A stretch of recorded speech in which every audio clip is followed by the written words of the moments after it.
একটি জাতি ছিল যারা আল্লাহকে চিনত, কিন্তু তবুও তারা মাথা নত করত পাথরের মূর্তির সামনে। তাদের কাছে পাঠানো হয়েছিল একজন নবী, হজরত ইলিয়াস আলাইহিসসালাম। দিনের পর দিন তিনি ডাক দিয়েছিলেন, হে আমার কওম, তোমরা কি আল্লাহকে ছেড়ে বাল নামের মূর্তির ইবাদত করবে? কিন্তু তারা শোনেনি, হাসি ঠাট্টা করেছে, নবীকে মিথ্যাবাদী বলেছে। তখন আল্লাহ তাদের ওপর এক ভয়ঙ্কর পরীক্ষা পাঠালেন। আকাশ থেকে বৃষ্টি বন্ধ হয়ে গেল।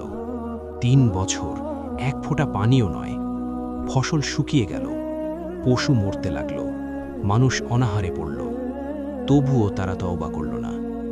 শেষবার হজরত ইলিয়াস আলাইহিসসালাম তাদের সামনে আল্লাহর শক্তির প্রমাণ দিলেন, কিন্তু অহংকারে অন্ধ সেই জাতি আবারও সত্য প্রত্যাখ্যান করল। আর তখনই নেমে এলো আল্লাহর চূড়ান্ত শাস্তি। এই কাহিনী শুধু ইতিহাস নয়, এটি আমাদের জন্য এক সতর্ক বার্তা। সত্য চিনেও যারা তা প্রত্যাখ্যান করে, তাদের পরিণতি কখনোই ভালো হয় না।